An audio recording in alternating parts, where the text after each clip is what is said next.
Good morning, ka-senior. Ito po uli ako. Medyo mag-share uli ako sa inyo ng naging activities ko ngayong araw. So, kaninang umaga po, naglakad uli ako. Kasama ko ang mga kaibigan, mga ka-walking team. At yun, naglakad po kami sa UPLB, sa Philly Drive, papuntang Erie. At pagkatapos, medyo konting kwentuhan, pahinga. At katapos, pumunta kami sa Jamboree site kung saan may mga Boy Scout na nagka-camping. Kasi isa rin sa aming ka-team member sa pag-walking. Meron po siyang tindahan doon na sa mga Boy Scout. So we decided to go there to have our breakfast. So bakit kami ron. At pagkatapos nga medyo doon kami nag-breakfast. So meron siya breakfast. May mga fried egg, hotdog, mga ibang ulam pa. So yun ang aming breakfast.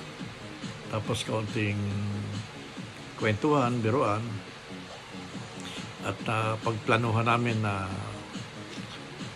parang gustong mag-beach. So hopefully next week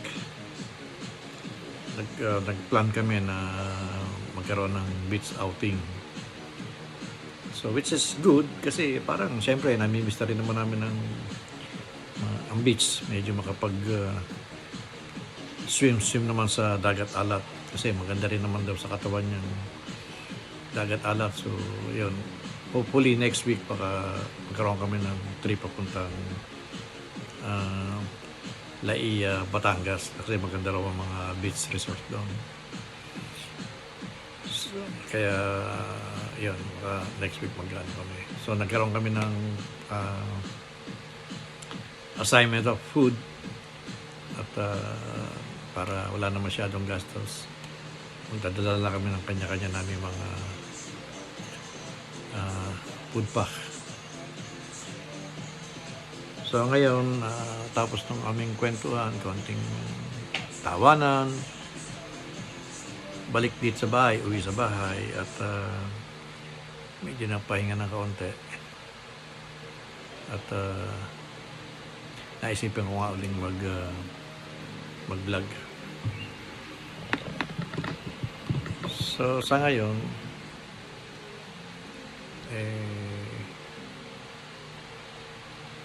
actually, kung pag-uusapan natin yung tungkol sa health, may mga maintenance med na rin naman akong iniinom. Pero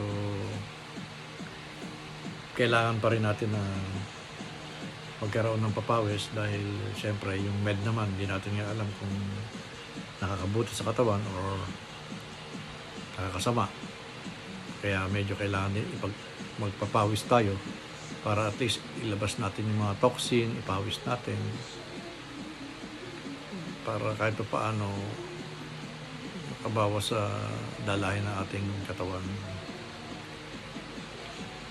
So medyo okay naman. Kanina pagdating ko, nilabas ko yung aking mga dogs, yung aking dalawang German Shepherd. Medyo inikot ko yung isang female dog ko. Tapos ngayon, pinasok ko na ulit siya. Tapos tapos nun, yan, yun, nandito sa loob ng aking bahay at medyo nanonood ako ng mga zumba sa TV. Medyo pinipilit ko medyo makisabay sa zumba just to add to my brisk walking na ginawa kanina umaga. So maghapon na naman lilipas at gaya nga ng nasabi ko, ito nga yung minsan mahirap sa pakiramdam ng isang senior na kagaya natin, na kagaya ko. Siyempre, nagkukwento lang naman ako sa sarili ko, hindi ko naman sinasabing pati sa iba kagaya ko rin nararamdaman. Ito yung mahirap na parte na pag nasa bahay ka na, hindi mo alam kung paano mo palilipasin yung maghapon. Kaya yun ang medyo talagang minsan mahirap sa ating mga senior na wala naman tayong magagawa dahil doon talaga ganun talaga yung pag umiidad na tayo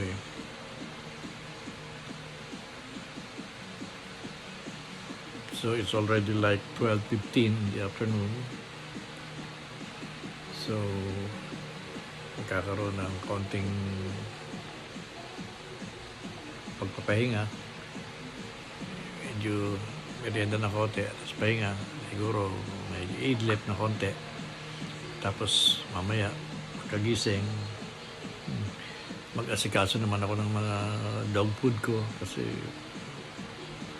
pagluluto ko pa ng pagkain yung aking mga aso at sa gabi, pakakainin ko na sila.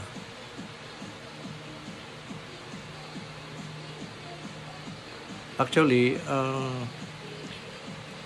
marami pa naman akong pagkakaabalahan. Nga lang talagang, sabi ko nga yung isip natin maraming gustong gawin, pero yung katawan natin parang tamad na kumilos. Kaya kailangan talagang pupwersahin natin yung sarili natin. I mean, hindi naman pupwersahin to the point na nararamdaman ka ng masama. Hindi naman.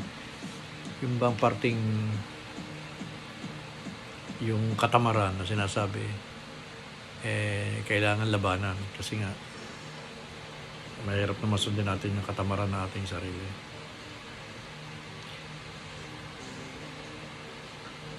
So, yun lang po maishare ko sa ngayon. At meron nga akong inassemble na sa isang bagay naman, meron akong ginawang small solar setup na medyo pinaglalaro-laruan ko. Medyo ginagamit ko na siya sa gabi. So, i-obserbahan ko lang kung gaano katagal siya nagagamit sa gabi.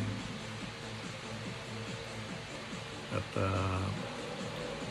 yun, medyo medyo hindi siya yung aking mga security light sa gabi, kung hindi siya makaabot hanggang umaga, so siguro kailangan dagdagan ko yung capacity ng aking battery para mapataas ko yung kanyang kapasidad na makapag-supply siya ng ilaw hanggang sa umaga para hindi siya namamatay ng madaling araw na medyo madilim-dilim pa. Pero I'm still observing it kasi medyo mataas na naman ang rating ng aking ginawang baterya. Baka counting adjustment lang. So anyway, yung ibang bagay pa na gagawin ko, bagay, nakapagdilig na ako ng halaman at bukas Sunday meron kaming breakfast uli doon sa Jamboree na napagkaisahan kanina na one of our group member nag-request pa siya ng breakfast para bukas. So we will have, I think, a free breakfast tomorrow. Kaya yun ang aming programa para bukas. Pero bago yun, syempre maglalakad muna kami around the campus, UPLB campus. At pagkatapos noon, akyat ng Jamboree, and then we will have our breakfast dun sa isa naming ka-walkers. So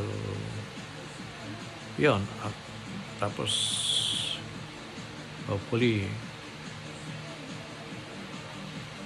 oh, kasi summer na ngayon medyo mainit na rin nagsisimula na uminit. So, nag-iisip ako ng mga bagay na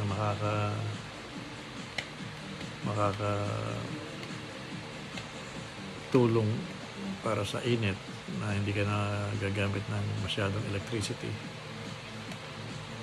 So parang gano'n na lang umiikot yung sarili ko Marami akong iniisip, pinag-aaralan na bagay na pwedeng pakinabangan sa tahanan.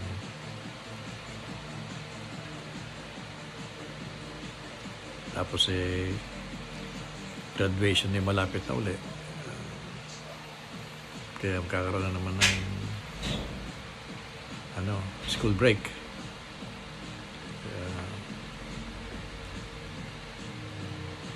Ewan, mahal na araw. So, darating ang mahal na araw, school break. Then, ganun lang umiikot talaga ang ating panahon.